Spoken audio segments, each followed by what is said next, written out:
Hey friends, I am Bondi. I am a women's worthiness, attachment, relationship mentor and coach. Today, Chase and I had the privilege to sit down and really talk about what goes into all of those different arenas for all humans, especially when we're thinking about trauma and what happens with trauma interpersonally and intrapersonally, and how we can learn to step beyond and transcend the stories that we tell ourselves because of those experiences. And I am so excited to hear what you think and take away from this. This is Ever Forward, and thank you for moving forward with us. This would be perfect for our conversation. I'm gonna go to my calm, happy position. It'll be good. Great. Perfect. Wonderful. Well, welcome to LA. Thanks for making time on your podcast world tour here. Yeah, it's a good place to go for it. Yeah, thank you for having me. Who are you? What are we here to talk about? I'm Bondi, short for Lauren, but I don't go by Lauren anymore. Fun fact, Chase isn't my technical real name either. Really? What's your real name? James. James. Is Chase your middle name? It is, yeah. So what made you start going by Chase? So James is more like a family name. So when I was born, there were already like 3 or 4 other Jameses like in the house and surrounding area. And so they just went with Chase. Yeah. Instead of just saying Jim and have 4 people come. Yeah. Honestly, I don't think I could ever respond to James. Whenever I go to like the DMV or the doctor's office, they're like, James. I'm just staring at him like an idiot. And they're like tuning. Like, that's me. Yeah. So low is my move in individuating and kind of stepping into a new personhood. And I guess a little bit about who I am. That's such a hard question to answer. Where do you start? Like, yeah. I love breakfast. And I also mentor and coach women through worthiness and some traumatic healing, attachment wounds, relationship issues. And that's really my mission right now. I co-host now the Jolo Show with my fiance. Little transition there. Yeah. It was Love Grown, but I think the name change is really allowing us to expand and capture a more diverse audience. And awesome. Yeah, that's me. I think it's really cool how we met this year. I'll say like 2019. I don't know, just because more things have been happening or I've finally been paying attention to them more closely, things are happening that make more sense. And like, it's a very interesting time. So when we actually first met in person several months ago down in Sunset Beach area, and it was shortly after I went through my first breathwork class. And the second time I was at this event, it was the first time I met you, went through another breathwork experience. And you even led a session of the work that you do. And what you do and who you are was so timely and fitting for what I had just gone through and experienced. And so I'm beginning to pay more attention to when I feel a certain way or when I have called a revelation or just something makes more sense in my life, to really take a step back and look at who was there, why, and just like go deeper with some of those people. So I think you were there for a reason and it was a good time. And it's really kind of made me pay more attention to breath work alone has been amazing, but also pay more attention to a lot of like the traumas in my life. Emotional, physical, spiritual has really been like this new area of my life and my wellness that I've been going through and experiencing. So let's kind of maybe define some terms. Sure, when you work with people through trauma, Yeah. like kind of like going back into, would you say more like emotional trauma or Yeah, any type? I have some clients who are coming to me from emotional trauma, from physical trauma, from sexual trauma, from self-imposed trauma, from trauma that happens at the hands of a perpetrator. And sometimes it's complex, sometimes it's more acute, sometimes it's more developmental. But essentially it all comes down to this relational component. And that's really what I try to tap into. And a lot of what we go through is within that sacred container because so often our traumas happen interpersonally. So we need to create the healing interpersonally. And doing that really allows us to start the repatterning process. Yeah. Can you talk more about that, the interpersonal experience of trauma? I think that's probably something I didn't fully realize, because when we hear trauma, it's like something happened to me or to a group of people.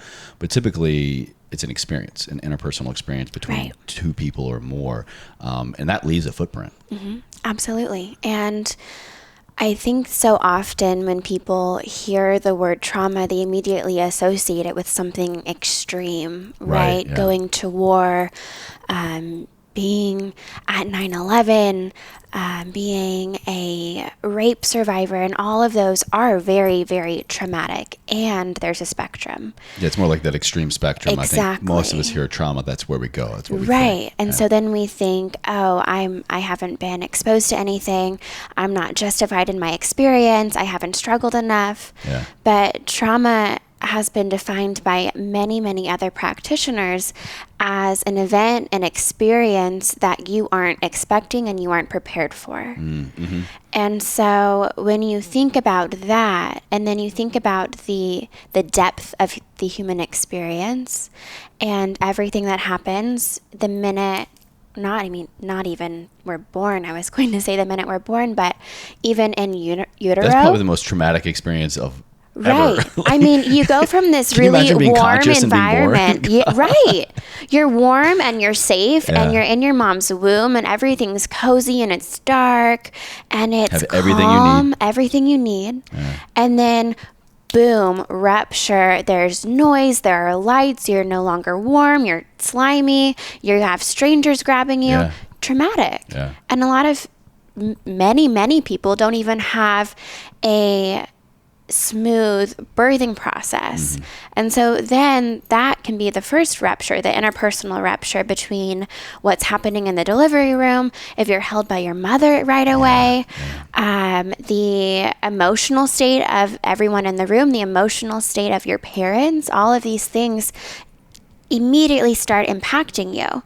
And between the ages, especially of 2 to 7, if we fast forward a little bit, we are in a hypnotic trance, essentially, just absorbing all of the information. And that's when we're really starting to create our own neural pathways for making meaning with the world. Yeah. And we exist as a reflection of those closest to us. So we make meaning and learn to identify ourselves and learn to understand what's going on in the world by the mirroring or lack of mirroring and attunement in our caregivers and our family systems.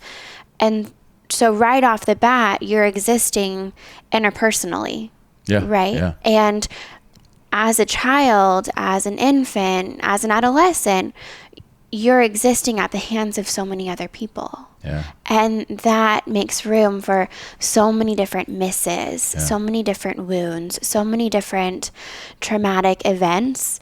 And again, a trauma for one person might be an abusive relationship, and a trauma for another person might be breaking a leg and no longer being able to play the sport they identify with. And a trauma for another person might be stubbing a toe, right? And it's all valid. Which sucks.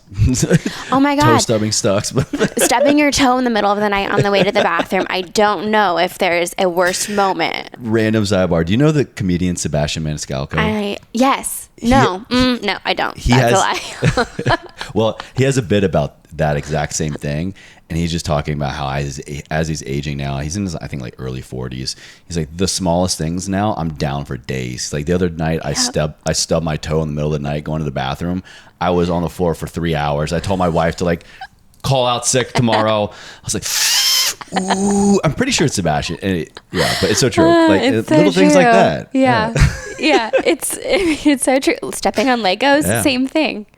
Yeah. You said something really key that I think a lot of people don't recognize, or maybe even I just triggered something. Trauma with identity. You mentioned like the physical, like the guy playing sports, the baseball player broke his leg or something, and that like, I'm a baseball player, right? Right. Personally speaking, that was like a big part of physical trauma for me, and my identity was military chase and injury, and if you, I was told by the people that I wanted to be a part of that you are no longer basically worthy. Like Right. you can't do this anymore. You're broken, and like that. I didn't realize it at the time, but like I was telling you, this whole kind of recent trauma, kind of reliving and going back and understanding better, has been a revelation of mine. It's like I had this identity of mine completely like stripped and told like this thing that you are and you want to be for your years, you're no longer worthy of it. And then a lot of other things I could talk about, but just I think that's such a key point. Can you talk more about how when we suffer these traumas, like that kind of identity loss that probably happens that we don't realize? Absolutely.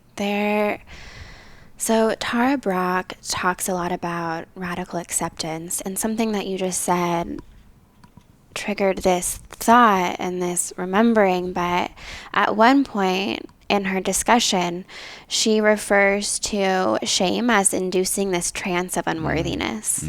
And it does. And so often when we experience a trauma, we then internalize it. There's a really big aspect of self-blame.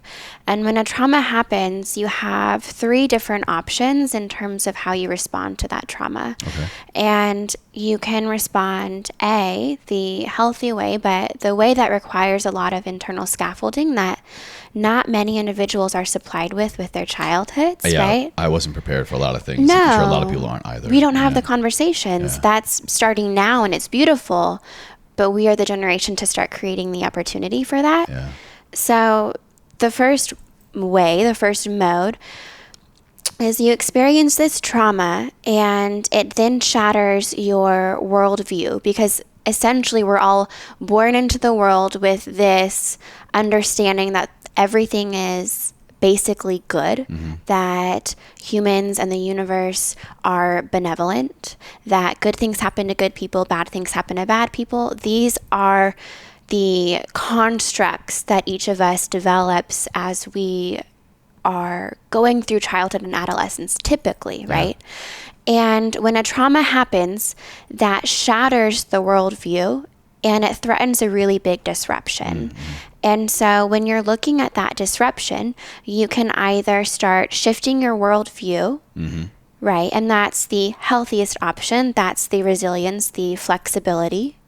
The second option is you change your self-belief, right? And so that is essentially changing and assuming I am bad, I am unworthy, internalizing. Like this trauma happened because of me. Exactly. Like it was my fault. Yeah, exactly. Like that. And that's the most detrimental. And then there's just denial, right? Just not willing to look at the trauma, not willing to look at what's occurring to you, what it means about you, and also not changing your worldly constructs. And so if we then go into that second response, when we start falling into that pattern of self-blame, it acts as a maintaining factor for the shame of the trauma. And that's often when we can start to fall into markers of post-traumatic stress disorder. Yeah. And as soon as we start falling into those shame spirals, not only is our identity really questioned within the actual trauma occurrence, but then we fall into this state of identifying with I am bad, with I am wrong, with I am broken, I am weak. And that then incurs a huge drop in terms of how you're identifying with yourself, in terms of where you believe your worthiness is, in terms of how you show up vulnerably and authentically in relationships, in terms of any self-destructive and self-sabotaging behaviors, in terms of any numbing behaviors, relationship traps.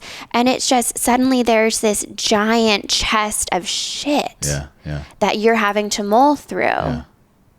It probably increases, I'm assuming here, it increases the likelihood of maybe not the same trauma, but another or very similar trauma happening again. Because if you're just basically, if that is the avenue that you go, this kind of like I am bad and this like inner vacuum begins to happen. I mean, you're probably not looking out for yourself the best way possible.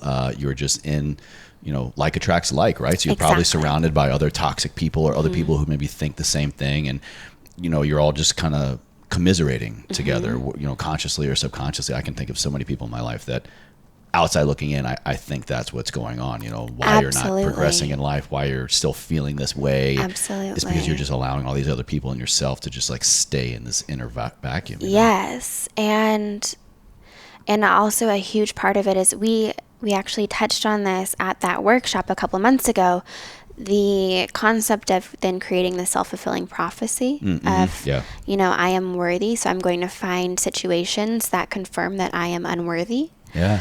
And I really, to kind of fork off of this concept of who we're surrounding ourselves with, especially when we are traumatized or we are struggling in some way, every single one of us, if we aren't that person, we know a person who has a very toxic pattern of finding relationship partners, right? And this is a really big aspect of what I work on with women, the repetition compulsion. Yeah. And when you experience a trauma interpersonally, and maybe you're finding yourself continuously in a pattern that's toxic, and you're sitting there and you're kicking yourself thinking, oh my God, I'm with a different person, but it's the same thing over and over. Yeah.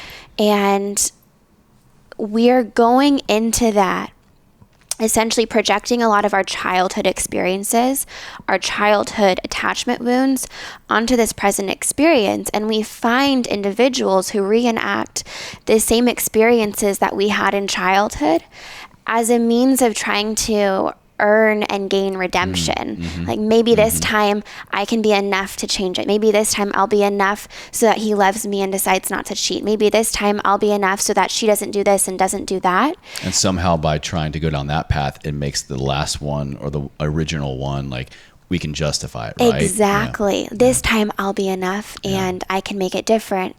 But you're still in a relationship with someone who is not awakened, who is struggling, who is sick themselves, and then you're re-traumatized, and then you have one more trauma to put into your chest.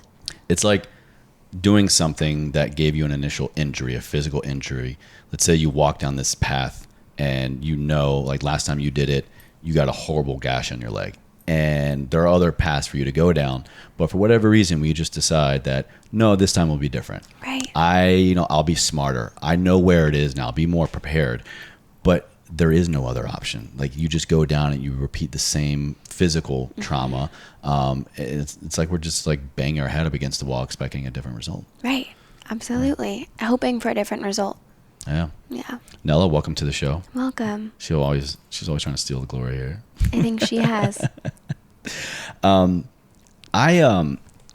Anytime we talk about kind of like past traumas, other than like myself, I mean, anybody listening, I'm sure can nod their head or raise their hand to something, physical, emotional, spiritual that they probably have experienced or are experiencing now. Including her. Exactly. Yeah. Who knows, the first year of your life, I don't know what you were doing on the streets of Virginia, Nella.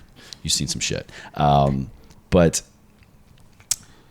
there's one example that comes to mind of a former client of mine that of all the people I've ever worked with or really even talked to, just this example stands out in my mind as to how powerful our childhood and our early subconscious upbringing, how, like you said in the beginning, just lays down neural pathways, it lays down belief systems and habits, and how much of that can really be holding us back from things that we don't even really think, like weight loss, weight gain, getting into the gym, getting a job, maintaining a safe relationship with ourselves and significant others.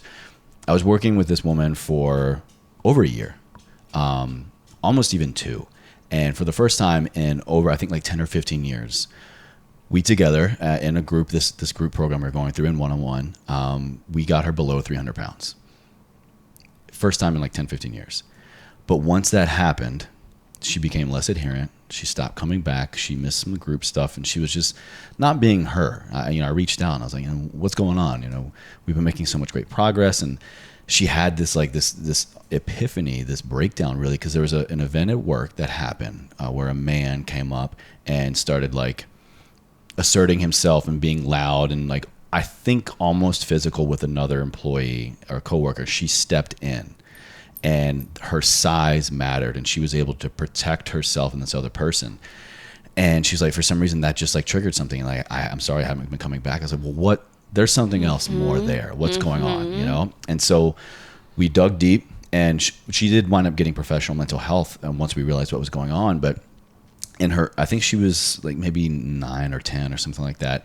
The oldest and the biggest of her family, of her sisters, this man that her mom was seeing was being inappropriate, abusing physically and sexually the mom, her sister and sisters, I think, but he never touched her. And once she realized what was going on, like, she was the only one that he wouldn't touch because she was bigger, she was older, and once she figured it out, she began to protect her siblings and stuff.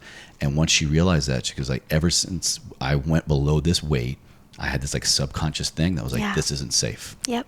You will be hurt. Those around you that you care about will be hurt. And that everything you're talking about, I'm just like, this is the most prime example I can ever think of. It is. And eating disorders are really interesting in that way. Yeah. And most likely that led to her, like, you know, eating so much and just building out this stronger exterior. Absolutely. And I'm not diagnosing her, but within binging, there's oftentimes a belief that you can become invisible, or you will be safer because you'll be in a larger body, and that will put you out of harm's way because someone's not going to approach you inappropriately. And on the opposite side of the spectrum, and I can speak to this personally, with more of the restrictive aspects of EDs or disordered eating, and personally with anorexia nervosa, similarly, you want to disappear and you want to become invisible. The belief there is, if I am just small enough, they won't see me, and so they won't hurt me. It's so wild. And like I was saying earlier, like some of the other inner work that I've been doing, going back to my very first ever conscious memory that I can remember. It was more around like this kind of, I'll say like emotional trauma, which makes a lot of sense around my understanding of my relationship with money. The whole first time, the very first memory that I have, and what I think to be, of course I was a kid, I didn't know any better, why I thought my parents split up was around money. I was like 4-ish years old.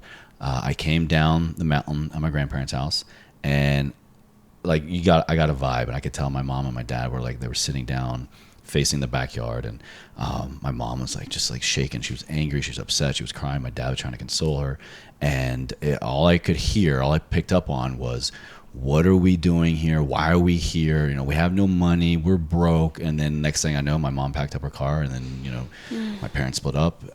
And so, which is why, like, I, to this day, like, my relationship with finances in terms of like security has a lot of room for improvement. And you know, in a way, you know, I might have had a little bit of a belief system around that, and why my parents split up. And I was like, you know, if I can just make sure that, you know, rent's paid and all this stuff, then like I'll be happy. My wife won't leave me, all these things. But it's just then you're weird. in a scarcity mindset. Exactly. Yeah. Yep. Yeah. So then, like, why am I always, you know, searching to try to grow? Is it because I really want to grow, or is it just out of scarcity mindset? Because if I don't, then the people I love are going to leave me. Exactly. And it's that piece. And if we were to grab 10, 20, 50 people and put them all in a room and ask them where they struggle in life, where there's a belief of scarcity, what their biggest fears are, and if we then sat with each of them and asked them to unpack it and said, okay, so you want to hoard all of the money because that provides you with a sense of security. Why? Okay, but what does that actually mean? Well, because then I feel like if I have enough money and I'm comfortable, then I'm going to make sure that everyone around me is taken care of. Yeah. Okay, but then what would happen if you couldn't take care of everyone? Well, then I'm afraid that they would leave me. Okay, and then what? What would happen if they left you? Well, then I would be abandoned. Then that would mean that I was rejected. Then that would mean that I was only conditionally worthy of love and belonging and safety. And those are the 3 key things that each of us is striving to protect at any given time. And that's also that fear of abandonment and rejection and losing those three things. That's the fear that haunts every single person, and that every single limiting belief and scarcity model boils down to. So you kind of talked about something a few minutes ago. Actually, before I get to that next question, I just want to say, speaking of like the subconscious and why maybe we do things that we don't really know why, I think this is so weird. I catch myself all the time wearing things that I wore the last time I was around certain people or doing certain things. This shirt, when I met you for the first time at that wellness retreat event, I was wearing this. I've worn this maybe once since then. Wow. Why did I put this on today? And I don't know. And you were not aware of... No. Maybe you're intuitive. I mean, we all are intuitive, but maybe you're more tapped in than you think. It's so weird. Yeah. I catch myself, like, I'll put on like a shirt, or like if we're going out somewhere, or I'll ask them, hey, I'm like, where are we going, or who are we meeting? And then I'll just randomly catch myself wearing the exact same outfit, grabbing the same thing. Like the last time we went to this restaurant or with these people. I maybe I'm just lazy. That's so and, like, interesting. I need to like mirror the same experience. No, I don't think all that's the time. lazy at all. I'm like, I want to just explore that. That's incredible. Like, what's that about? So I haven't seen you in person in months and months. The first time I met you, I was wearing this shirt. We're at that wellness retreat, and like I said, I've worn this like maybe one other time since, and it's been 4 months, a long time. I think you're intuitive. Yeah, it's weird. Do I get like bonus points? Yeah. Cool. Universe, thanks. All Yeah. right. Next, you'll start channeling. I don't have time for that. Unless they want to help pay for rent. I don't know. Yeah. But I always find it interesting, and I think it makes the most natural sense in the world for people when you start really, I think, showing up and living your truth and your passion project. It makes sense that it comes from a past experience of things that you have decided this will never happen again, or I want to make the change. It's because I went through something. So all this work that we're talking about of working with other people, how did it all start? And did it start on yourself first? Yeah. It absolutely started on myself first. So my history with trauma started around the age of 6 years old. And I had fairly frequent experiences with emotional, physical, and sexual trauma up until about 2.5 years ago. Oh, wow. Yeah. 6 to 2.5 years ago. Yeah. So I had very complex PTSD, and it started developmentally and continued with a lot of different shock traumas piled on. And within that, I really didn't have, like we mentioned, the scaffolding to process everything that was happening. Yeah. And instead, I internalized all of it as I am bad, I am unworthy, I am inherently broken, inherently flawed. And that then turned into finding myself in abusive relationship after abusive relationship. Like emotionally, physically? Emotionally and sexually. Okay. And then that also turned into developing an eating disorder because I didn't know how to handle the PTSD. I didn't know how to handle the anxiety, the depression. And so I went to numbing. And let me find anything else that will just make me feel any other way. Just make it go away. And the way that my eating disorder functioned was to turn everything off. I just turned cold, and I turned down every single emotion, because when you're starving, your brain literally doesn't have the nutrients to supply anything for emotions. It's focused on survival. And that was my life for 11 years. And I functioned in this eating disorder, and it continued to experience a variety of different traumas, and they all culminated my sophomore year of college. I transferred to a new school, and my third night living in my new apartment, and before school even started, I was raped by someone who lived in my apartment complex. And so I didn't tell anyone, and it's okay. But I immediately turned to my ED, and what was there kind of as this hidden piece of myself where I didn't even realize that I had an eating disorder at the time. My family didn't know I had an eating disorder.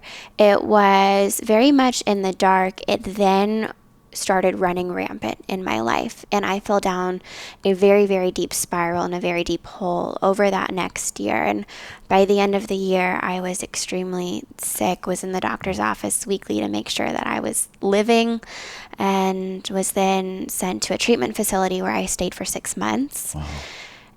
But I wasn't ready to look at the trauma yet. And so that first day was really focused on getting myself physically stable and stopping the most obvious behaviors. And so when I left, I entered this pseudo recovery space where I wasn't actively restricting, and my anorexia wasn't slapping me in the face, but I was still very obsessive with exercise and still finding different ways to numb and avoid. I was still reenacting my trauma patterns in relationships. I was still finding myself going into really major seasons and episodes of PTSD and depression. So I wasn't really emotionally better yet. Yeah. But not to cut you off right there, just I think a really important thing to remind people of is that not dealing with these things can look like seemingly on the outside doing all the right things, right? Or doing all the healthy things. Yeah. Like, I know you were a competitive bodybuilder for a while. Yeah. And so like I'm assuming here, correct me if I'm wrong, you were able to mask this pain through an eating disorder disguised as orthorexia. Yeah. 100%. Yeah. So on the 110%. outside, look at me, I'm doing something that's good, right? Right. And, you know, I'm a competitive athlete. I'm doing all these things. But which is really, the insidious nature of an eating disorder, because it's very you easily can be disguisable. Exactly. Yeah. I was applauded for the very thing that was killing me in private. Jeez. Right? And so, and that was my old Instagram account, and that's why I needed to delete it, because it was this massive following built off of this really insidious eating disorder and so much self-objectification and an over-identification with my body and orthorexia and all of these things, where I was getting a gold star yet miserable, dying inside, completely lost. And last year I relapsed hard. And so I went from pseudo recovery, stable, into a massive episode of PTSD that just never ended. And my ED came out to help fix the problem, because an ED is a protective factor. And that was the only way I knew how to continue functioning. But this time, my ED spiraled a lot faster. Similarly to an addiction, you pick up where you left off. You don't pick up at ground zero. Exactly. Yeah, I mean, what's the biggest correlation here? So many people say, like, an alcoholic, they can be sober for like 10 years, but then when they have that one drink, it's not like a person starting who's never drank before or 10 years. They go right back to the last crazy episode. Exactly. And that's where I went, and things got very dark very quickly. And it doesn't lock, Joe. Okay, sorry. And I lost everything. And so my first time really falling into the pits with my ED and my trauma, I lost myself, I lost my health, but I didn't really lose anything else tangibly. Okay. And so I hadn't really bottomed out yet. This time I withdrew from grad school.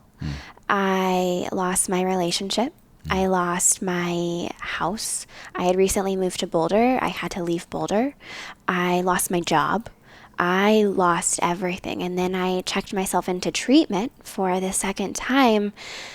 And then when I was in treatment, I also, again, lost absolutely everything, every little piece, every little shred that I had been relying on, that I had left in terms of what I thought about this world and what my beliefs were and what I thought held meaning.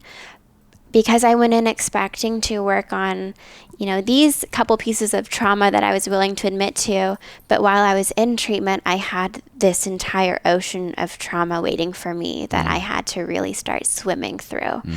And once I did, shit got really, really, really real. And I suddenly didn't have this armor to rely on to numb the pain with. And I had to start feeling everything again. Yes, And I had to yes, start yes. looking at my own patterns. And I had to start going back into those traumatic events and reprocessing them, but then also looking at how I was reenacting them, what my role was within what was happening in my life, what my patterns were in relationship, how I was sabotaging myself, how I was hurting other people. Yeah, yeah. I had to take responsibility for what I was doing within relationships in terms of that same reenactment. Yeah. And I think within that complete bottoming out, I was shuttled into my calling. I was shuttled into my purpose, my passion project, like you said, because I realized that, I knew I wanted to work with people, and I was in school to become a therapy and a counselor. But in going through my own healing and in doing the reparenting process, the reprogramming process, the inner child work, the attachment work, the self-worth work, it was, wow, I am being funneled into this one thing, and God and my higher power and the universe is screaming at me saying, this is what you're meant to do. Yeah. This is where you're meant to go. This is how you use your pain and your experiences to help serve. Because that's the ultimate goal for all of us, is to serve. I agree. Is to find purpose in what we've been through. Yeah, I'm wholeheartedly with you, and I firmly believe, again, speaking from experience, that our true purpose in life, or at least the path to it, is waiting, and it's on the other side of this terrible, awful, scary shit that we're avoiding for so long, because that's exactly what happened to me. And I love what you said, talking about like feeling and this armor. I think that once we give ourselves permission to feel, and we recognize the power of just feeling all the things we're going through, love, hatred, sorrow, depression, grief, trauma, once we realize the power of that, I think we realize that the armor is no longer necessary. Absolutely. Once we realize, and that's the thing about really learning to befriend our struggle and befriend our shadow and come toe to toe with that darkness and our demons. Once we do that, we do so many different things to numb and to avoid that and to create a barrier so that we don't have to feel it, because we're afraid that we aren't going to be able to handle it. Exactly. That we aren't going to come out alive. Which makes sense. Like, of course. Of course we're going to avoid things like that. Absolutely. Because it's terrifying. Absolutely. Yeah. It's survival mode. It's survival mode. And it's smart. Our brain is brilliant in that way.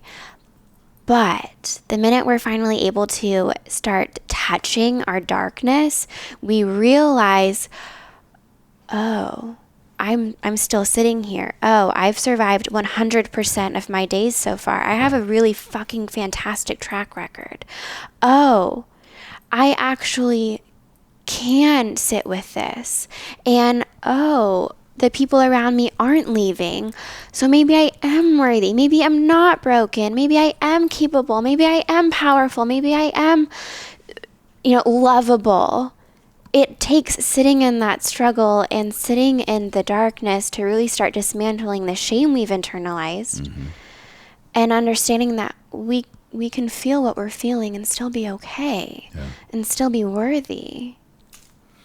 What's something maybe you're going through right now that you're allowing yourself to finally feel, maybe for the first time or the first time? Yeah. Oh, that's very poignant. So. Can you answer that question after I interrupt for 1 second? Yep. Yeah. What's up? Chris, the podcast I'm supposed to do with Chris, he has another meeting at 3. You want to go? Yeah. So You Want to?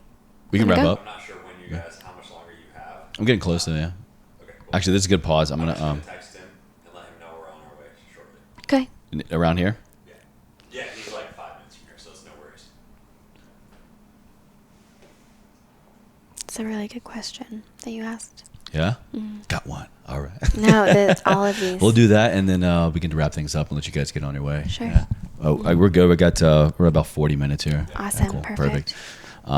Yeah. So what is something maybe that you're going through for the first time or the first time in a long time that you're finally allowing yourself to feel? Yeah. So I discharged from treatment in January, and I started building my own business in March, really feeling my own process catalyze this new venture. Yeah. But I still have so much of my inner work because that never stops. And throughout the past, I can't believe it's September, gosh, throughout the past 9 months, it's been this daily relearning process of how to show up in the world without my armor that I had for 11 years, how to show up in relationships authentically and without a mask, and how to allow myself to feel everything that I've avoided feeling. And as I've alluded to, I used my ED to not feel my trauma and to not feel the grief from it.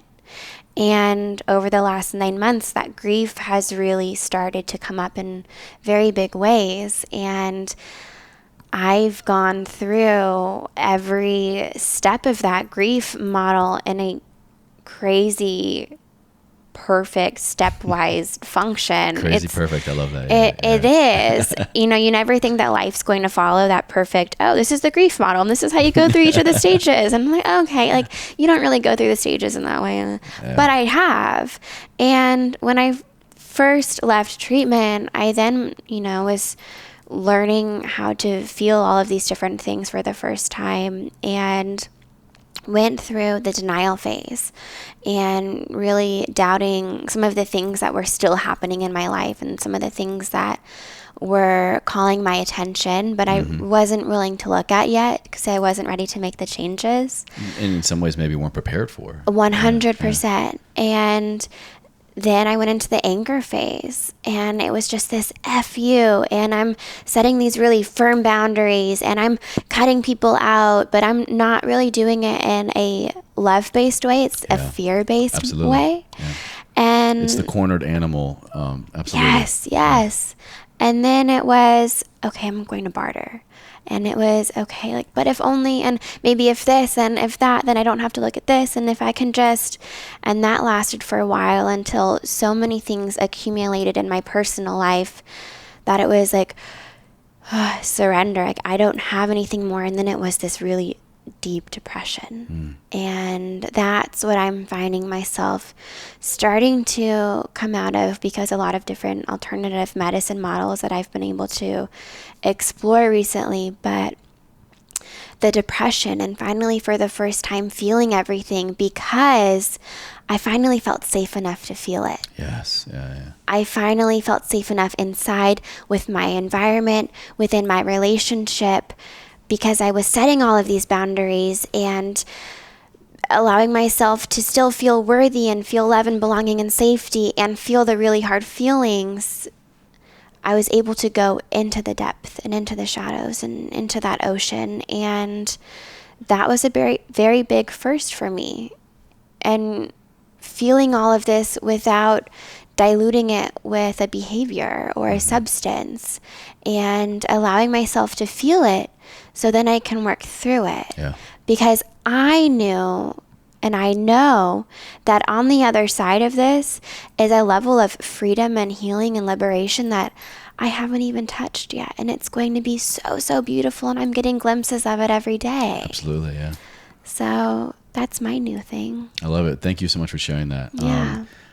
Personally speaking, I know over the decade plus that I've spent, going through my own traumas and with my PTSD and just like the depression and the masks and the armors, it was like a 10, 12-year process for me. And I know it's not easy, but I definitely know that once you just pull that initial thread and just let it begin to unravel, in like a safe way, of course, it becomes the most relieving, like yas moment of your life. Absolutely, Yeah. yes. So I'm excited for you, and here for you, Thank of course, you. in any way. Thank you. Thank you so Likewise. much for stopping by here. Yeah. One question I ask everybody in your journey, your life, and your trauma work with yourself and your others. How do you live a life ever forward? How does Lo Bondi live that EF lifestyle?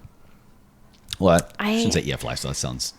That sounds cheesy. I degraded the question, but No, but I like meaning that. Live a behind it. life of ever forward. And so if I look at, everything that I just shared about my own process and everything that I believe is on the other side and waiting for me, I know that my responsibility in life, my gift in life, my mission in life is to make everything beautiful, to make my trauma beautiful, to make my healing beautiful, to show others that their healing can be beautiful, that their darkness can be beautiful.